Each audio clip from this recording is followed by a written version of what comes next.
চোখের পানি ছেড়ে দিয়া বলে, ভাই আগে যদি জানতাম আল্লাহর রাস্তায় এত মজা, এত শান্তি, আগে যদি বুঝতাম তাহলে জীবনে কোনো অপরাধ করতাম না। এই কথা বলে আমাকে জড়ায় ধরলো। আমি বললাম, ভাই এমন পরিবর্তন আপনার মাঝে কিভাবে আসলো? বলে, ভাই বিশ্বাস করেন, ভাই বিশ্বাস করেন, জীবনে কত মামলা খেয়েছি, কত জজের সামনে দাঁড়াইছি, জীবনে কোনোদিন ভয় পাই নাই। দাওয়াত ও তাবলীগের ভাইয়েরা একদিন রাত্রবেলা আমার বাসায় গেছে, কোরআন থেকে আমাকে এমন করে বুঝাইতেছে, হাত ধরে এমন করে বুঝাইতেছে, মনে হয় আমি একেবারে জাহান্নামটাকে কাছ থেকে দেখতেছি। সেই দিন থেকে আমি তওবা করেছি, জীবনে দুনিয়ার কোনো ডাক্তার, দুনিয়ার কোনো চিকিৎসক তাদেরকে ভালো করতে পারে নাই, একমাত্র আমাদের কলিজার টুকরা নবী মুহাম্মদুর রাসূলুল্লাহ, জোরে জোরে বলি সাল্লাল্লাহু আলাইহি ওয়াসাল্লাম, এই কোরআন দিয়া মক্কার বড় বড় মানুষদেরকে ইতিহাসের শ্রেষ্ঠ মানুষে পরিণত করেছেন। ঠিক কিনা বলেন? মক্কার মানুষের মতো এত খারাপ মানুষ পৃথিবীর জমিনে ছিল না। যে ওমর নবীজির কল্লা কাটার জন্য তরবারি নিয়ে আসছে, যে নবীজির কল্লা কাটতে পারে, কল্লা কাটার জন্য আসতে পারে, তার মতো খারাপ মানুষ পৃথিবীর জমিনে হতে পারে? অথচ আল্লাহর কোরআনের দাওয়াত পায়া সে হয়ে গেলেন পৃথিবীর শ্রেষ্ঠ মানুষ। সুবহানাল্লাহ বলেন।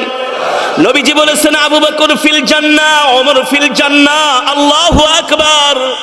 এই কোরআনের দাওয়াত পায়া ওমর জান্নাতি হয়ে গেলেন। এই কোরআনের দাওয়াত পেয়ে আবু জেহেলের ছেলে ইকরামা ইবনে আবু জেহেল, আল্লাহু আকবার, এই কোরআনের দাওয়াত পেয়ে সে সোনার মানুষে পরিণত হয়ে গেলেন, ইতিহাসের শ্রেষ্ঠ মানুষে পরিণত হলেন। আল্লাহ। ভাই চলো 3 দিনের জন্য আল্লাহর রাস্তায় চলো। এই কথা শোনার পরে তাবলীগের মানুষদেরকে গালাগালি করা, মিয়া কিসের আল্লাহর রাস্তায় যাব, যান আপনাদের কাজ আপনারা করেন। আছেন এমন কিছু মানুষ, দেখবেন দাওয়াত ও তাবলীগের মানুষদেরকে দেখলে একেবারে 4G গতিতে দৌড় মারে। দাওয়াত ও তাবলীগের ভাইয়েরা যখন বিকালবেলা গাছতে বের হয়, চায়ের দোকানে দেখলে ওই যে হুজুর আইতাছে রে, এই কথা একেবারে দৌড় দেয়া, কেউ যায় বাথরুমে পালায়, কেউ যায় ঘরের মধ্যে পালায়, আবার কেউ যায় একেবারে রাস্তার নিচে যায় গুহার মধ্যে পালায় থাকে, যাতে হুজুররা না দেখে। ঠিক কিনা বলেন? মানে আলেমদেরকে দেখলে যারা এমন করে দৌড় মারে, ওরা হলো ইবলিশ শয়তান। ঠিক কিনা বলেন? ওরা হলো কি? ইবলিশ শয়তান। ওরা দৌড় মারে আলেমদেরকে দেখলে। ওই যুবকও এমন করে দৌড় মারতো, আলেমদের পাত্তাই দিত না। তো তারা প্রতিদিন আসরের পরে দোয়া করতো, আল্লাহ তুমি তাকে হেদায়েত দাও, ওই ভাইটাকে হেদায়েত দাও। আরো 8-9 বছর আগের ঘটনা, আমার সাথে ওই যুবকটার মাঝে মাঝে রাস্তায় দেখা হইতো, সেও আমার দিকে চোখ বড় বড় করে তাকাইতো। আমি আমার মনে মনে করতো আমার মোবাইলটা না আবার টান দিয়ে নিয়ে যায়। কিন্তু আমার সাথে আলহামদুলিল্লাহ কোনোদিন বেয়াদবি করেনি, আমাকে সম্মান করত। আমিও তাকে সুযোগ পাইলে যে ভাই চলেন 3 দিনের জন্য তাবলীগে যাই। দৌড় মিয়া, সময় আছে নাকি মিয়া, আপনাকে কাম আপনারা করেন মিয়া, মোল্লা মানুষ কি লাগে মিয়া জ্বালাজালি করতে আছেন, যান। কথা কই তার কাছে কোনো পাত্তা পাওয়া যেত না। দেখেন, ইন্নাকা লা তাহদি মান আহবাবতা ওয়ালাকিন্নাল্লাহু ইয়াহদি মান ইয়াশা। ইন্নাকা লা তাহদি মান আহবাবতা ওয়ালাকিন্নাল্লাহু ইয়াহদি মান ইয়াশা ওয়া হুয়া আ'লামু বিল মুহতাদিন। আল্লাহু আকবার। আল্লাহ রাব্বুল আলামিন বলছেন, নবী হেদায়েতের দায়িত্ব আমি আল্লাহ আপনার হাতে দেই নাই। কে বলছেন?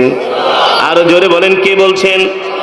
আল্লাহ বলছেন, নবী নবী ওগো আমার হাবিব, হেদায়েতের দায়িত্ব আমি আল্লাহ আপনাকে দেই নাই। আপনি চাইলে কোনো মানুষকে হেদায়েত দিতে পারবেন না, আপনি চাইলে আবু জেহেলকে হেদায়েত দিতে পারবেন না, আপনি চাইলে ওমরকে হেদায়েত দিতে পারবেন না। হেদায়েতের মালিক হলেন একমাত্র আল্লাহ। হেদায়েতের মালিক আল্লাহ বলছেন নবী আপনি শুধু মানুষদেরকে দাওয়াত দেন, দাওয়াত দেন, দাওয়াত দেন, মানুষদেরকে বুঝান, মানুষদের কাফেরদের ঘরে ঘরে যান, তাদেরকে যায়া বুঝান, কোরআনের বাণীগুলো তাদেরকে শোনান।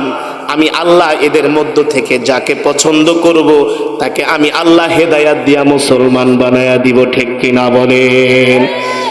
কোন মানুষ, কোন পীর, কোন বুজুর্গ, কোন আলেম কোন মানুষকে হেদায়েত দিতে পারে না, তাদের জন্য দোয়া করতে পারে, তাদেরকে বুঝাইতে পারে। হেদায়েতের মতো পাওয়ারফুল ক্ষমতা একমাত্র আমার আল্লাহর হাতে। ঠিক কিনা বলেন? আপনার হাতে যদি হেদায়েতের দায়িত্ব থাকতো, যে মাস্তানের সাথে আপনার সাথে শত্রুতা, আপনি তারে হেদায়েত দিয়া ভালো বানায় দিতেন, ঠিক না? আপনি আপনার কাজে ব্যবহার করতেন। আল্লাহ বলে না না, হেদায়েত দিব আমি, বুঝানোর দায়িত্ব তোমাদের। এই যে আজকে যুবকরা যে মাহফিলের আয়োজন করেছে, এই মাহফিলের মাধ্যমে আপনাদেরকে কোরআনের কথাগুলো শোনানো হচ্ছে। ঠিক কিনা বলেন? এই কোরআনের কথাগুলো শোনার পরে আপনাদের পাথরের মতো হৃদয়টা মোমের মতো গলে যাবে। আল্লাহর কাছে দোয়া করবেন, আল্লাহ জীবনে যত গুনাহ করছি সব গুনাহগুলো তুমি ক্ষমা করে দাও। আল্লাহ বলবে, বান্দারে তুই আমার কোরআনের মজমায় বসে চোখের পানি ফেলে আমার কাছে দোয়া করছস, তুই আমার কাছে হেদায়েত চাস, রহমত চাস, আমি আল্লাহ বুঝতে পেরেছি, যা বান্দা আমি আল্লাহ তোকে হেদায়েত দিয়ে দিলাম, তোর উপরে রহমত নাজিল করলাম। ঠিক কিনা বলেন? ঠিক। দাওয়াত ও তাবলীগের ভাইয়েরা তার পিছনে মেহনত শুরু করলো, কোনো লাভ হয় না। 1 মাস 2 মাস 3 মাস 6 মাস 1 বছর চলে যায়, কোনো পরিবর্তন। হঠাৎ করে আমি একটা মাদ্রাসায় পড়াই, যাত্রাবাড়ি সায়দাবাদে সিটি পল্লী একটা জায়গা আছে। কোন জায়গা? সিটি পল্লী বাংলাদেশের সবচেয়ে খারাপ জায়গা। এত কষ্ট লাগলো, এত কষ্ট লাগলো, আল্লাহ তুমি এই যুবকটাকে হেদায়েত দিয়ে দাও। ও মুসলমান, আমার আল্লাহ কেমন করে হেদায়েত দেয়, আমার আল্লাহ বান্দার উপরে কিভাবে রহমত নাজিল করে। আল্লাহু আকবার। ঠিক তার পরের বছর আমি ওই মাদ্রাসা থেকে আবার ক্লাস করে বাসার দিকে আসতেছি। যাত্রাবাড়ি এলাকায় একটা কলার আড়ত আছে, ওই আড়তের পাশে একটা তাবলীগের মার্কাজ আছে, মদিনা মসজিদ। কি মসজিদ? যেখানে তাবলীগের মার্কাজ, প্রতি সপ্তাহে সেখানে তাবলীগের সাথীরা একত্রিত হয়ে সেখানে বয়ান হয়, মাসে মাসে জোর হয়। ঠিক তার পরের বছর ওই মসজিদের সামনে একজন যুবক, পাগড়িওয়ালা, জুব্বা পরা, তার পকেটের মধ্যে লম্বা একটা মিসওয়াক, ওই মসজিদের গেটের সামনে দাঁড়ায় আছে। আমি হেঁটে হেঁটে আসতেছি, আমাকে পিছন দিক থেকে ডাক দিছে, আসাদ ভাই বইলা। এই 40 বছরের মধ্যে হিসাব করলে দেখা যায় প্রায় 40 বছরের মধ্যে অর্ধেক সময় আমরা ঘুমায় কাটাই। হ্যাঁ, কথা বলেন। অর্ধেক সময় আমরা ঘুমায় কাটাই। তাহলে ইবাদত করার জন্য আমাদের সময় কই? ইবাদত করার জন্য আমরা তো খুব কমই সময় দেই, আমাদের সময় কিন্তু কম। এই কারণে আল্লাহ সময়ের কসম দিয়ে একটা সূরা নাজিল করেছেন। আল্লাহু আকবার। সময়ের কসম দিয়ে আল্লাহ সূরা কেন নাজিল করলেন? কারণ একজন মানুষের জীবনে সময় হলো ইম্পর্টেন্ট। ঠিক কিনা বলেন? একজন মানুষের জীবনে সময় হলো অতি গুরুত্বপূর্ণ। যে মানুষটা হায়াতের জিন্দেগির সময়টাকে নষ্ট করে দেয়, একজন ছাত্র পরীক্ষার আগে যদি ভালো করে প্রিপারেশন না নেয়, ভালো করে যদি পরীক্ষার প্রস্তুতি না নেয়, ওই পরীক্ষার হলে যাওয়ার পরে যখন তার সামনে প্রশ্ন দেওয়া হয়, সে দেখে তার প্রশ্নগুলো সহজ, অনেক সহজ। কিন্তু সহজ হলে কি হবে? সে তো পরীক্ষার জন্য প্রস্তুতি নেয় নাই, পরীক্ষার জন্য আগে থেকে পড়াশোনা করে নাই, আর পড়াশোনা না করার কারণে সহজ প্রশ্নের উত্তরগুলো সে সঠিকভাবে দিতে পারে না। এই দুঃখে সে পরীক্ষার হলে বৈশা বৈশা কি কামড়ায়? জোরে বলেন, কি কামড়ায়? প্রশ্ন সহজ কিন্তু প্রস্তুতি নেয় নাই। এই কারণে সহজ প্রশ্নের উত্তরগুলো যখন দিতে পারে না, তখন বসে বসে কলম কামড়ানি ছাড়া আর কোনো উপায় থাকে না। ঠিক কিনা বলেন? ঠিক আল্লাহ তাআলা কোরআনের মধ্যে একটা সূরা নাজিল করেছে, সেই সূরার নাম হলো সূরাতুল আসর। আল্লাহু আকবার। আল্লাহ বলছেন, ও নবী দুনিয়ার মানুষদেরকে বলে দেন বিসমিল্লাহির রহমানির রহিম ওয়াল আসর। আল্লাহ সময়ের কসম খেয়েছেন, এখানে আল্লাহ সময়ের কসম খেয়েছেন ওয়াল আসর। আল্লাহ বলে সময়ের কসম, ইন্নাল ইনসানা লাফি খুসর, মানুষ ক্ষতিগ্রস্ত। কে বলছেন? আরো জোরে বলেন, আরো জোরে বলেন। আল্লাহ বলছেন যারা এই হায়াতের জিন্দেগির সময়টা ফুটবল খেলা দেখে নষ্ট করে, যারা এই হায়াতের জিন্দেগির সময়টা ক্রিকেট খেলা দেখে নষ্ট করে, যারা এই হায়াতের জিন্দেগির সময়টা জিনা ব্যভিচার করে নষ্ট করে, ঠিক কিনা বলেন? আল্লাহ রাব্বুল আলামিন সময়ের কসম খায়া বলছে, এ বান্দা আমি আল্লাহ সময়ের কসম খাইলাম, এই কারণে খাইলাম তোমরা ক্ষতিগ্রস্ত। কারা ক্ষতিগ্রস্ত? যারা দুনিয়ার জীবনে সময়ের মূল্য দেয় না, তারা হলো ক্ষতিগ্রস্ত, ঠিক কিনা বলেন? আল্লাহ বলছেন তারা ক্ষতিগ্রস্ত না, ইল্লাল্লাযীনা আমানু ওয়া আমিলুস সলিহাত, তবে যারা নেক আমল করে, ওয়া তাওয়াসাউ বিল হাক্কি ওয়া তাওয়াসাউ বিস সবর, মানুষদেরকে সৎ কথা বলে, সৎ উপদেশ দেয়, আর বিপদে আপদে আল্লাহর রূপে ধৈর্য ধারণ করে। আল্লাহু আকবার। আল্লাহর বান্দারা, আল্লাহ তাআলা আমাদেরকে দুনিয়াতে পাঠিয়েছেন একমাত্র আল্লাহর গোলামি করার জন্য, আল্লাহর হুকুম মানার জন্য। এ যুবক, এ যুবক, আল্লাহ তোমাকে দুনিয়াতে পাঠাইছেন আল্লাহর হুকুম মানার জন্য, আল্লাহর গোলামি করার জন্য। মসজিদের মিনার থেকে মুয়াজ্জিন যখন আজান দিবে, তুমি নামাজ পড়ার জন্য মসজিদে চলে যাবা। এই কারণে আল্লাহ তোমাকে দুনিয়াতে পাঠাইছে। এই যুবক, যখন কোনো ওয়াজ মাহফিলের আয়োজন হবে, কোরআনের মাজমায় এসে কোরআনের বয়ান শুনবা, কোরআনের তেলাওয়াত শুনবা, সে অনুযায়ী আমল করবা। এই যুবক, আল্লাহ তোমাকে দুনিয়াতে এই কারণে পাঠাইছে, দুনিয়ার জীবনে যতদিন বাঁচবা এক আল্লাহর গোলামি করবা, ঠিক কিনা বলেন? কার গোলামি? এই সমাজের মধ্যে এমন কিছু মানুষ আছে জীবনেও কোনোদিন মসজিদে যায় না, নাই? ঈদের দিনে ঈদের নামাজটাও আছে না? ঈদের দিনে ঈদের নামাজও পড়ে না, শুক্রবারে মসজিদে পর্যন্ত যায় না। মসজিদে ইমাম সাহেব বয়ান করে, খুতবা দেয়, আর সে ঘরের বারান্দায় ব্যালকনিতে বসা বসা পায়ের উপর পা উঠায় সিগারেট খায়। কথা বলেন? সে তার হায়াতের জিন্দেগিটাকে নষ্ট করে দিচ্ছে গুনাহ করতে করতে, ঠিক কিনা বলেন? যখন বলা হয় চাচা আসেন নামাজের জন্য আসেন, বলে বেটা তুই নামাজ পড়োস আর আমি নামাজ পড়ি না, তুই জানোস তোর চাইতে আমার ঈমান মজবুত। একে তো নামাজ পড়লো না, আল্লাহর সাথে নাফরমানি করলো, আবার সেখানে সে অহংকার দেখাচ্ছে, ঠিক কিনা বলেন? আল্লাহ বলেন, আল্লাহ নবী বলেন, আল কিবরিয়া উরিদাই, অহংকার হলো আল্লাহর চাদর। কার চাদর? আল্লাহ নবী বলে অহংকার হলো আল্লাহর চাদর। আর কেউ যদি অহংকার করলো, আল্লাহর চাদর নিয়ে টানাটানি করলো, আর যে আল্লাহর চাদর নিয়ে টানাটানি করে, তার ধ্বংস ছাড়া কোনো উপায় নাই, ঠিক কিনা বলেন? এই কারণে আল্লাহ তাআলা কোরআনের মধ্যে বলছেন, আফা হাসিবতুম আন্নামা খলাকনাকুম আবাসা ওয়া আন্নাকুম ইলাইনা লা তুরজাউন। ও নবী, আপনি দুনিয়ার মানুষদেরকে বলে দেন, আল হিসবান অর্থ ধারণা করা, উপলব্ধি করা। আল্লাহ বলে, ও দুনিয়ার মানুষ, তোমরা মনে করো না আমি আল্লাহ তোমাদেরকে দুনিয়াতে এমনি এমনি সৃষ্টি করেছি। আল্লাহ বলে, না না না, আমি দুনিয়াতে তোমাদেরকে এমনি এমনি সৃষ্টি করি নাই, তোমাদেরকে সৃষ্টি করার পিছনে আমার আল্লাহর উদ্দেশ্য রয়েছে, আমার আল্লাহর কারণ রয়েছে। আল্লাহ রাব্বুল আলামিন বলে, আমার উদ্দেশ্য হলো তোমাদেরকে সৃষ্টি করার, একমাত্র তোমরা আমার ইবাদত করবা, একমাত্র তোমরা আমার কোরআনের তেলাওয়াত করবা, আমার জিকির করবা, আমার গোলামি করবা। আমি আল্লাহ তোমাদেরকে যেই নির্দেশ দিয়েছি, আমার নির্দেশগুলো পুঙ্খানুপুঙ্খানুভাবে পালন করবা। আর যদি পালন না করো, ওয়া আন্নাকুম ইলাইনা লা তুরজাউন, ওয়া আন্নাকুম ইলাইনা লা তুরজাউন, এ বান্দা আমার নির্দেশ পালন না করলে মনে রাখবা একদিন আমার কাছে তোমাদেরকে ফিরে আসতে হবে। আর যেই দিন ফিরে আসবা, সেই দিন আমি আল্লাহ কড়াই গন্ডাই হিসাব নিয়ে দেখায় দিব। মরতে হবে কি হবে না? জোরে বলেন, হবে কি হবে না? দেখবেন ছেলেরা ঘুটি উড়ায়। কি উড়ায়? ঘুটি উড়াইতেছে মাদায়া থেকে, ঘুরটির সুতা ছেড়ে দিচ্ছে, ঘুরটি উঠতে উঠতে চলে গেল গরিপুর।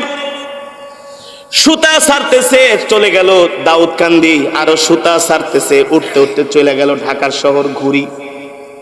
এখন ঘুরি যদি বলি আমি তোমার কথা শুনবো না, আমি তোমার ডিসিশন মতো চলবো না, তুমি আমাকে উড়াই দিছো, এখন আর তোমাকে আমি চিনি না, ঘুরির কোনো ক্ষমতা আছে নাকি? ঘুরি উড়াই দিছে, কিন্তু ঘুরির কোনো ক্ষমতা কার হাতে? আরে আল্লাহর হাতে তো ক্ষমতা আছেই। আল্লাহ হুকুম না করলে, শক্তি না দিলে তো ঘুড়ি উড়ানো সম্ভব। কিন্তু এখন তো ঘুড়ির ক্ষমতা হলো যার হাতে ঘুড়ির নাটাই। কথা বলেন, আরো জোরে বলেন। ঘুড়ির নাটাই যার হাতে, তার হাতে হলো ক্ষমতা। সে যদি চায় 1 মিনিটের মধ্যে ঘুড়ির সুতা টেনে ঢাকা থেকে ঘুড়িটাকে মাদায়া নিয়ে আসতে পারে। ঠিক কিনা বলেন? আমাদের হায়াতের জিন্দেগির নাটাই হলো আল্লাহ তাআলার কুদরতি হাতে, আল্লাহ তাআলার কুদরতি হাতে। ঠিক কিনা বলেন? সেই আল্লাহ বলতেছেন, ইয়া আইয়ুহাল ইনসানু মা গররাকা বিরাব্বিকাল কারীম। এ দুনিয়ার মানুষ, পৃথিবীর এমন কোন শক্তি আমার আল্লাহর কাছ থেকে তোদেরকে দূরে সরায় রাখে? এ দুনিয়ার মানুষ, আল্লাযী খলাকাকা ফাসাওয়াকা ফাআদালাক ফি আইয়ি সূরাতিন মা শাআ রাক্কাবাক। এ বান্দা, আমি আল্লাহ তোদেরকে যেমন চেয়েছি তেমন করে আমি আল্লাহ বানাইছি। কত সুন্দর করে তোদেরকে আমি আল্লাহ সৃষ্টি করেছি। এ বান্দা, কিন্তু তোরা আমার গোলামি করস না, আমার সাথে নাফরমানি করস। এ বান্দা, তোরা আমার বিধানকে অস্বীকার করস, আমার হুকুমকে অস্বীকার করস। এ বান্দা, মনে রাখিস, মনে রাখিস, এই দুনিয়ার জমিনে বেশি দিন থাকতে পারবি না। কুল্লু নাফসিন যায়িকাতুল মাউত। তোদের হায়াতের জিন্দেগি শেষ হয়ে যাবে, আর প্রত্যেকটা মানুষকে, প্রত্যেকটা মাখলুককে মৃত্যুর স্বাদ গ্রহণ করতে হবে। হবে কি হবে না? এই দুনিয়াতে কি আমরা চিরস্থায়ী থাকতে পারবো কিনা? কোনোদিনই পারবো না। ইদা জাআ আজালুহুম লা ইস্তাখিরুনা সাআতা ওয়া লা ইস্তাকদিমুন। আল্লাহ রাব্বুল আলামিন বলে, দুনিয়ার মানুষ, আমি আল্লাহ প্রত্যেকটা মানুষের মৃত্যুর সময়টাকে নির্ধারণ করে রেখেছি। আল্লাহু আকবার। তোদের মৃত্যু 1 সেকেন্ড আগেও হবে না, 1 সেকেন্ড পরেও হবে না। আমি আল্লাহ যখন নির্দেশ দিব, তখনই তোদের সামনে মালাকুল মউত যে হাজির হয়ে যাবে। আপনাদের কাছে আমার প্রশ্ন, এই এলাকার কোন মানুষের কাছে যদি ওসি সাহেব অথবা এসপি সাহেব একটা চিঠি পাঠায়, সে রাত 12টা বাজে ঘরে আসলো, আসার পরে তার স্ত্রী বলল, তোমার কাছে থানা থেকে একটা কথা বলে না, আরে জোরে বলেন, তোমার কাছে থানা থেকে একটা নোটিশ, একটা চিঠি আসছে। চিঠিটা ধইরা দেখে ইংলিশে লেখা, কিন্তু সে ইংলিশ ভালো কইরা। আপনি বলেন, এই ইংলিশ চিঠিটা পাওয়ার পরে রাত্রবেলা কি তার ঘুম হবে? পালপিটেশন গরম হয়ে যাবে চিঠি পাওয়ার পরে। বলবো, আল্লাহ কোন সময় রাত্র পোহাইবো, চিঠিটা পড়া বুঝুম আসলে ঘটনাটা কি। ঠিক কিনা বলেন? সকালবেলা কখন ফজর হবে, কখন আজান দিবে, সকাল হওয়া মাত্রই চিঠি নিয়ে চইরা গেছে অনেক দূরে, যে ইংরেজি ভালো পারে। যে বলে, ভাই দেখেন তো চিঠির মধ্যে কি লেখছে। বলে, মিয়া, তুমি যে ওই যে ওখানে আকাম কুকাম কইরাইছো, তোমার নামে মামলা হয়েছে, পুলিশ তোমারে আত্মসমর্পণ করতে বলছে। বলে, আত্মসমর্পণ করলে কি হবে? ফাঁসও হইতে পারে যাবজ্জীবন। আপনাদের কাছে আমার প্রশ্ন, এই চিঠি পাওয়ার পরে ওই লোক কি আর জীবনে কোনোদিন বাড়িতে আসবে? কোথায় যাবে? নিরুদ্দেশ হয়ে যাবে, নিরুদ্দেশ হয়ে যাবে। স্ত্রীকে বলবে, আমাকে ক্ষমা করে দিও, আমি আমার মতো, আমি আমার নিজেকে সেভ করি। ঠিক কিনা বলেন? কথা কয় না? যেমন গত 2 বছর আগে আমাদের নামে মামলা হয়েছিল, হেফাজতের মামলা। রমজান মাসে ইফতারি করতে বসি, ফোন দেয়, ভাই পুলিশ আইতেছে, ইফতারি বাদ দিয়া দৌড়। সেহরি খাইতে বসি, কত যে কুমিল্লা এসে পালাই রয়েছে, এক এক বাড়িতে কোনো হিসাব নাই। আবার পুলিশের গাড়ি দেখলে দেখতাম যে আবার ট্র্যাক করে ধরে ঠরে কিনা, মোবাইল বন্ধ করে ফালায় রাখতাম, সিমও সাথে রাখতাম না, কারণ কোন সময় গ্রেপ্তার। এই কথাগুলো বলার কারণ হলো, ও দুনিয়ার মানুষ, আপনাদেরকে আর কিভাবে আমি বুঝাবো? একটা পুলিশের ওয়ারেন্টের চিঠি পাইলে যদি মানুষ ঘুম, খাওয়া দাওয়া সব বন্ধ হয়ে যায়, কিন্তু আমাদের সকলের মাথার উপরে তো একটা ওয়ারেন্ট ঘুরতেছে। ঠিক কিনা বলেন? যে কোনো সময় মালাকুল মউত আমাদের সামনে আইসা হাজির হতে পারে। আল্লাহ, যে কোনো সময় মালাকুল মউত আমাদেরকে পাকড়াও করতে পারে। আরে দুনিয়ার পুলিশ ধরতে আইলে ভাত খাওয়া অবস্থায় থাকলেও বলে তুই ভাতটা খা, খাওয়ার সময় দেয়, গোসল করার সময় দেয়। মালাকুল মউত এমন এক ফেরেশতা, এমন এক বিধান, আল্লাহর এমন এক হুকুম। ভাত নিয়ে বসছেন, এক লোকমা খাওয়ার পরে স্ত্রীকে বলে আমার আর শরীরটা ভালো লাগতেছে না, আমি আর খেতে পারছি না, খাবারগুলো গলার মধ্যে আটকায় যায়, আমার শরীর জানি কেমন লাগে, একটা বালিশ দাও, আমাকে একটু লম্বা কইরা শোয়ায় দাও। এই যে খাবারের প্লেটটা, খাবারটা সামনে থেকে রাইখা লম্বা হইয়া বালিশের উপরে শুয়া রইল। এই শোয়াই জীবনের শেষ শোয়া, ঠিক কিনা বলে? দুনিয়ার পুলিশকে মানুষ ভয় পায়, দুনিয়ার থানা ওসি ওয়ারেন্টকে ভয় পায়, কিন্তু মানুষ মৃত্যুর ব্যাপারে এতটা গাফেল।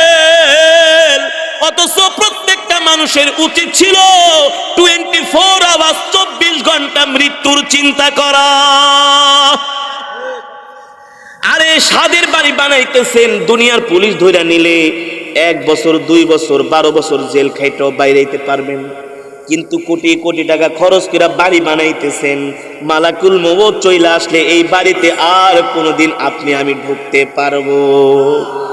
বাড়ি বাড়ির জায়গায় পড়ে থাকবে, দোকান দোকানের জায়গায়। এ যুবক, তোমার মোটর সাইকেল বাইক বাইকের জায়গায় পড়ে থাকবে, বাইকের চাবি চাবির জায়গায় পড়ে থাকবে। তুমি থাকবা না, আমি থাকবো না, তোমার আমার জায়গা আরেকজন দখল করবে, কিন্তু তুমি আমি ঠিকই চলে যাব, ঠিক কিনা বলেন? এই কারণে আল্লাহ বলছেন ওয়াল আস, সময়ের কসম খেয়ে বলছি, ইন্নাল ইনসানা লাফি খুস, মানুষ ক্ষতিগ্রস্তের মধ্যে, মানুষগুলো ক্ষতিগ্রস্তের মধ্যে। তবে ওই মানুষরা ক্ষতিগ্রস্ত না যারা ইল্লাল্লাযীনা আমানু ওয়া আমিলুস সলিহাত, যারা বেশি বেশি নেক আমল করে, যারা বেশি বেশি আল্লাহর গোলামি করে, যারা মানুষদেরকে হকের পথে ডাকে, দ্বীনের পথে ডাকে, সত্যের পথে ডাকে, আর বিপদে আপদে ধৈর্য ধারণ করে, আল্লাহর উপরে সবর করে, আল্লাহ বলে তারা ক্ষতিগ্রস্ত না, তারা হলো জান্নাতি, ঠিক কিনা বলে? এ কারণে ভাই, আপনাদের হাতে ধরি, পায়ে পড়ি, এই দুনিয়া থাকার জায়গা নাই, এই দুনিয়াটা হলো একটা ধোঁকা। একটা বলছেন কে? কে বলছেন? আল্লাহ বলছে, আমি বলছি না, আল্লাহ বলছে। তো আল্লাহর কথা কি মিথ্যা? জোরে বলেন। সন্তান, আল্লাহ বলছেন ওমাল হায়াতুদ দুনিয়া ইল্লা মাতাউল গুরুর। আল্লাহ বলে এই দুনিয়াটা তোমাদের জন্য একটা ধোঁকা, তোমাদের জন্য একটা ধোঁকা। দেখেন, যে সন্তানকে এত কোলে পিঠে করে মানুষ করলেন, এখন মারা যান, সন্তানটাকে যদি বলা হয় তোমার বাবা মারা গেছে, আজকে রাত্রটা বাবার লাশটা পাহারা দাও, দিবে? বলবে আমি ভয় পাই, একা থাকতে পারবো না। বলেন চেয়ারম্যান সাহেব, বলেন আমি একা থাকতে পারবো না।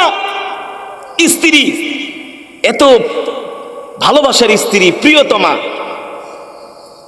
তোমার কত আদরের জামাই মারা গেছে, আজকে রাত্রটা একটু থাকো তার সাথে, তার লাশটা পাহারা দাও, বলবে আমি পারবো না। এটা দুনিয়ার বাস্তবতা। আপনি মরে যাওয়ার পরে 1 দিন 2 দিন 3 দিন আপনার কথা একটু মনে করবে, কান্নাকাটি করবে। আরে আমি নিজের চোখে দেখেছি, আপনার সমাজেও আছে, যেই বাবা এত কষ্ট করলো সন্তানের জন্য, মারা যাওয়ার পরে ভুলেও কোনোদিন সেই বাবার কবরের কাছে যায় না। কথা বলেন, মিথ্যা বলছি, অবাস্তব বলছি? অনেক সন্তান আছে যারা নেক সন্তান, তারা তো আলহামদুলিল্লাহ, তারা তো, আরে নেক সন্তান আর কয়জন আছে? আরো বেশি আছে, আলহামদুলিল্লাহ, আরো বেশি আছে। কিন্তু কেন এই সন্তানের জন্য এত কিছু করলেন? বাপ মরে যাওয়ার পর আবার গালি দেয়, তুমি জন্ম দিয়ে গেছো, এই জায়গাটা বেচা গেল। হ্যাঁ, আমাদের এলাকায় একজন মাস্টার, ঢাকায় 4টা বাড়ি, কয়টা বাড়ি, বয়স হয়ে গেছে 70 বছর, অসুস্থ, একটা কলেজের মাস্টার ছিল, হেডমাস্টার, প্রিন্সিপাল ছিল, 70-এর উপরে বয়স। ছেলেরা এখন তাকে ওষুধ কেনারও পয়সা দেয় না, ওষুধ কেনারও মানে স্ত্রী, ছেলেরা তার বউয়ের কথা শুনে বাবাকে ওষুধ খাওয়ার পয়সা দেয় না, খরচের পয়সা দেয় না। একজন মানুষ খরচের জন্য চলা লাগে না? তো সে আসলে এসে বলে আমাকে বলে, আচ্ছা সাহেব আমার এই বাড়িটা বিক্রি করুন, একটা কাস্টমার পাইলে দেন, অথবা আপনি যদি কিনেন তাহলে কিনেন।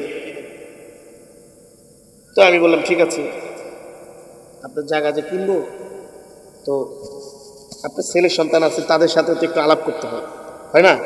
ছেলেরা বড়, যে জিজ্ঞেস করলাম ভাই আপনার বাপে তো বাড়ি বেচতে চায়। হুজুর আন্নে কোন মা, আর বাপে তো হাগল হয়ে গেছে, আর বাপে হাগল হয়ে গেছে, নোয়াখালী বাড়ি।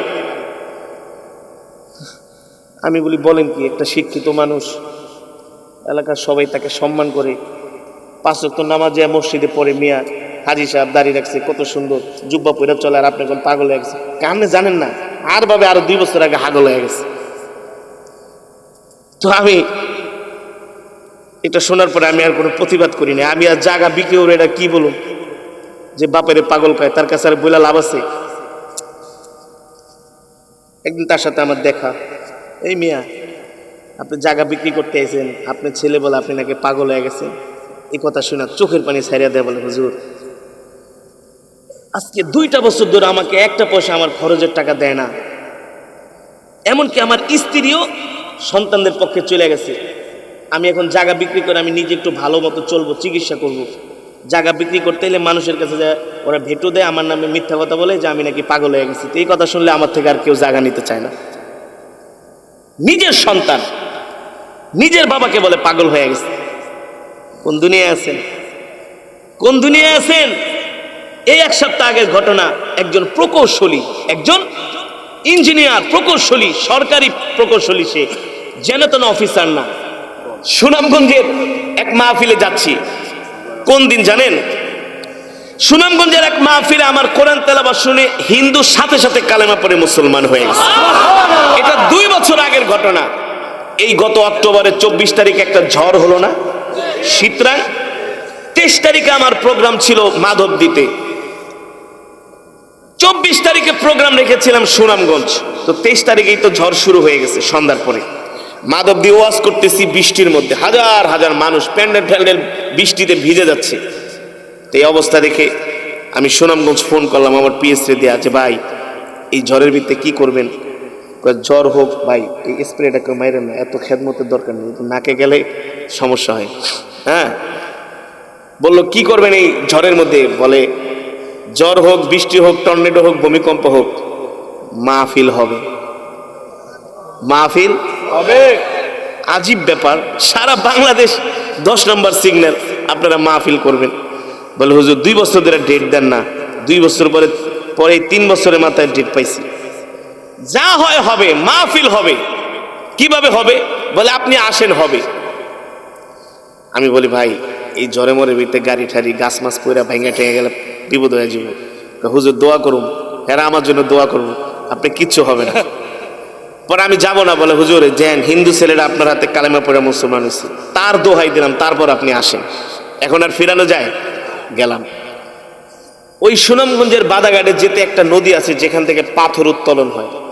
ওই নদীটা পার হইয়া আমি কেবলমাত্র উঠছি, এক চায়ের দোকানের মধ্যে এই ঝড়ের মধ্যে দেদারসে বাংলা সিনেমার গান চলতেছে, আর ওই দোকানে বসতে পারবে সর্বোচ্চ 10 জন ক্যাপাসিটি আছে। কিন্তু সেখানে দেখি 50-60 জন মানুষ, একজন আর একজনের একেবারে মনে হয় কুলি উঠে বসে রয়েছে, আর দোমায় দোমায় সিগারেট টানতেছে। তো এতটুকু দোকানে যদি 50-50-60 জন মানুষ যদি দোকানে বসে সিগারেট টানে, ওই দোকান কি আর দোকান থাকে? ওটা তো এমনি জাহান্নাম হয়ে গেছে। ওটা এমনি কি হয়ে গেছে? জাহান্নাম হয়ে গেছে। আমি মাহফিল কমিটিরে বললাম, দেখেন তাকায় দেখেন, দেখেন এই বৃষ্টির মধ্যে ঝড়ের মধ্যে বৈশা বৈশা বাংলা সিনেমা দেখবে আর বিড়ি টানবে, 3 ঘন্টা দেখবে, কোনো কষ্ট নাই। কিন্তু মসজিদে যায় 10 মিনিট বসতে চায় না। ওয়াজ মাহফিলে আসলে আধা ঘন্টা তেলাওয়াত একটু বয়ান শুনে কয় চল বহুত হইছে, এবার চলে যাই। ঠিক কিনা বলেন? অথচ আল্লাহর বান্দা, এই মজমাটা কি জানেন? এটা হলো নেক বান্দাদের মজমা। এই মজমার মধ্যে হাজী সাহেব আছে, এই মজমার মধ্যে আশিকে রাসূল আছে, এই মজমার মধ্যে বেগুনা মাসুম কোরআনের হাফেজ আছে, এই মজমার মধ্যে এমন আল্লাহর ওলি আছে যারা তাহাজ্জুদের নামাজ কাজা করে না। এই মানুষগুলারে আপনি সিনেমা হলে মাশাআল্লাহ আল্লাহ আল্লাহর উপর কোরআন নাজিল করছে। বাপরে বাপ, ভালোই জানছেন, একেবারে ফার্স্ট ডিভিশনে ফেল। ফার্স্ট ডিভিশনে কি আল্লাহ কোরআন নাজিল করেছে কার উপরে? আমাদের প্রিয় নবী, নবীজির নাম যখন নিবেন শুধু হযরত মুহাম্মদ মুস্তাফা না, এটা চরম একটা অন্যায়, চরম একটা খারাপ কথা। কিছু মানুষ নবীজির নাম নেয়, বলে মুহাম্মদ সাল্লাল্লাহু আলাইহি সাল্লাম, নবী করিম সাল্লাল্লাহু আলাইহি সাল্লাম। না, নবীজির নাম নেওয়ার সময় আপনি যত বিশেষণ দিতে পারেন, যত লকব লাগাতে পারেন, আমার নবীর আগে যত সুন্দর সুন্দর শব্দগুলো ব্যবহার করতে পারেন, বলবেন আমাদের প্রিয় নবী, আমাদের পেয়ারা নবী, আমাদের কলিজার টুকরা নবী। আমার নবীকে কোরআন দিয়া আল্লাহ তাআলা মক্কার জমিনে পাঠালেন। আর আল্লাহ বললেন ইন্না আনজালনা ইলাইকা যিকরা লিতুবাইয়িনা লিন-নাস। ও নবী, আমি আপনাকে যেই কোরআন দিয়েছি, এই কোরআন দিয়ে আপনি মক্কার মানুষদেরকে বয়ান করেন, এই কোরআন দিয়ে আপনি মক্কার মানুষদেরকে ওয়াজ করেন। এই ওয়াজ কিন্তু দুনিয়ার কোনো 2 দিন 4 দিন 1 বছর 10 বছর 1 যুগ 2 যুগ 10 যুগের কোন প্রচলিত ওয়াজ মাহফিল না।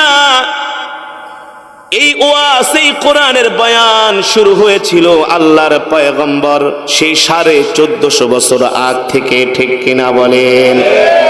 আল্লাহ তাআলা যত নবী পাঠিয়েছেন, যত রাসূল পাঠিয়েছেন, সব নবীদেরকে আল্লাহ বক্তা বানায় পাঠাইছেন, ওয়াইজ বানায় পাঠিয়েছেন। আর মানুষদের সামনে পয়গম্বররা ওয়াজ করেছেন, নসিহত করেছেন, বয়ান করেছেন, ঠিক কিনা বলেন?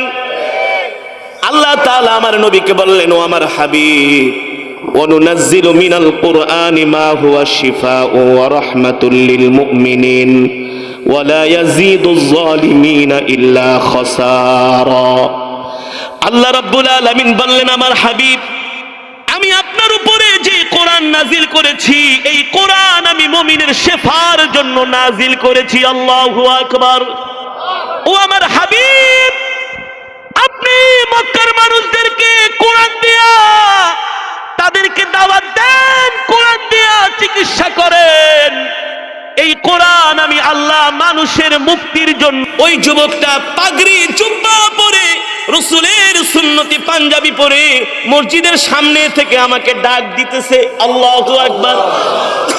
আমি তার দিকে ঘুরে তাকাইলাম, মনে মনে ভাবলাম আমি কি আবার ভুল দেখতেছি কিনা, আমি কাকে দেখছি। 1 বার 2 বার 3 বার করে আমি ভালো করে তাকাইলাম, সে আমাকে ডাকতেছে।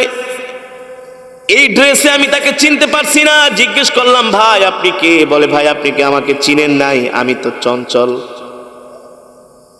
আমি, তার স্ত্রীও তার খবর নেয় না, তার সন্তানরাও তো সে খবর নেয় না। সে একা একটা বাসায়, বিশাল একটা বাসায় একা থাকে। আরে জুয়ান বয়সে স্ত্রী লাগে না, স্ত্রী সন্তান লাগে বৃদ্ধ বয়সে। কথা বলেন, জোরে বলেন। ওই লোক একা একা রান্না করে, একা একা কাপড় ধোয়।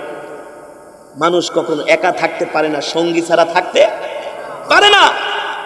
বাবা আদমকে সৃষ্টি করার পরে আল্লাহ বুঝতে পারতেছেন যে আদমের কষ্ট হয়, এই কারণে তার জন্য সঙ্গী হিসেবে আল্লাহ হাওয়া আলাইহিস সালামকে আল্লাহ দুনিয়াতে পাঠাইছেন। মানুষ কখনো একা বাস করতে, একা থাকলে মানুষ এমনি মেন্টালি প্রবলেম হয়ে পাগল হয়ে যায়। তো তার সন্তান স্ত্রী সব যায় থাকে অস্ট্রেলিয়া, কানাডার। বৃদ্ধ মানুষ বেড়া একা, ডিপ্রেশনে, মানে ধর্মীয় শিক্ষা নাই। একে তো ধর্মীয় শিক্ষা নাই, থাকলে সে সুইসাইড, সে যে করছে অনেক কষ্টে পড়ে করছে। যে প্রকৌশলীর কথা বললাম, ছেলেও থাকে আমেরিকা, মেয়ে থাকে, ছেলে থাকে অস্ট্রেলিয়া, মেয়ে থাকে আমেরিকা। স্ত্রী মারা গেছে, এখন থাকবে কোথায়? বাধ্য হয়ে তাকে বৃদ্ধাশ্রমে তাকে যেতে হয়েছে, বাধ্য হয়ে। কে তাকে রান্না করে দিবে, কে তাকে খাওয়াবে, কে তার কাপড় ধুইবে? সে বাধ্য হয়ে বৃদ্ধাশ্রমে গেছে। 4 বছর বৃদ্ধাশ্রমে থাকার পরে অসুস্থ হতে হতে বয়সের ভারে সে নুয়ে পড়েছে। শেষ পর্যন্ত সেই প্রকৌশলী মারাই গেল। সন্তানদের ফোন করা হয়েছে, আপনার বাবা তো মারা গেছে। মেয়েকে ফোন করছে, আপনার বাবা তো মারা গেছে। বলে, মারা গেলে আর কি করবেন আপনারা? আপনাদের দায়িত্ব নিয়ে আপনারা দাফন দিয়ে দেন, আপনারা আসবেন না? বলে, আমাদের আসা সম্ভব না। বিশ্বাস করেন না? এমন ঘটনা নাই? অহরহ প্রতিনিয়ত ঘটছে। এই কারণে আল্লাহ বলছেন অমাল হায়াতুদ দুনিয়া ইল্লা মাতাউল গুরুর। আল্লাহ বলে দুনিয়াটা একটা ধোঁকা, গিভ এন্ড টেক, খাওয়াইবেন দিবেন খুব ভালো, খাওয়াবেন দিবেন খুব ভালো, একদিন দিবেন না, তারপরে আচরণ দেখবেন হিংস্রর মতো আচরণ করবেন। এই দুনিয়াটা হলো স্বার্থপরের জায়গা, ঠিক কিনা বলেন? যতক্ষণ দিবেন দিবেন খুব ভালো, দিবেন না তো ভালো না। কার জন্য এত কিছু? তাই বলি সব কিছুর আগে আল্লাহর গোলামি করতে হবে। যে আল্লাহর হক আদায় করবে সে বান্দার হক আদায় করবে। আল্লাহর হক আদায় না করে যদি বান্দার হক আদায় করতে যান, আপনাকে লাথি খেতেই হবে, আপনাকে ঘর থেকে বের করেই দিবে। আল্লাহর হক যখন আদায় করবেন, অটোমেটিক আল্লাহ সন্তান স্ত্রীর অন্তরে আপনার প্রতি ভালোবাসা পয়দা করে দিবে। বুঝতে পেরেছেন? এই কারণে হায়াতের জিন্দেগিটাকে নষ্ট করা যাবে না, সময়ের মূল্য দিতে হবে, 5 ওয়াক্ত নামাজ জামাতের সাথে পড়তে হবে, আল্লাহর হুকুম মানতে হবে, বেশি বেশি করে ইবাদত করতে হবে, কোরআনের তেলাওয়াত করতে হবে। কে কে রাজি আছেন হাত উঠান, কে কে রাজি আছেন হাত উঠান। নারায়ে তাকবীর, নারায়ে তাকবীর। আল্লাহ কবুল করুন, হাত নামান। আগে আল্লাহর হক, আল্লাহর হুকুম পালন করবেন, আগে আল্লাহর হক আদায় করবেন, 5 ওয়াক্ত নামাজ জামাতের সাথে পড়বেন, সকাল সন্ধ্যা কোরআন তেলাওয়াত করবেন।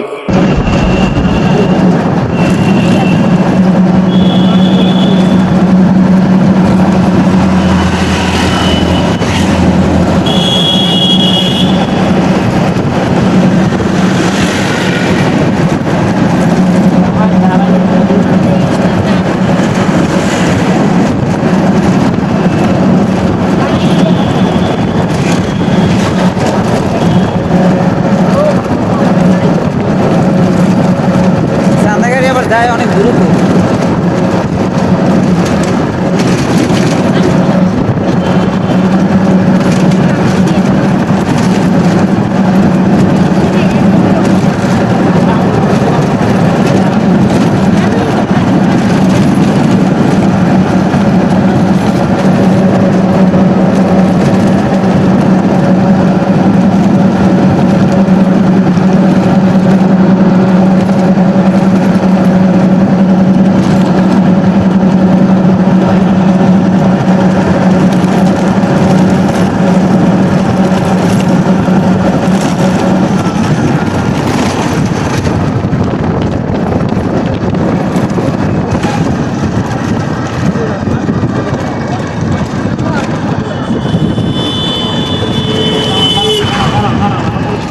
আহমদ কি পাহাড় দেখবে না?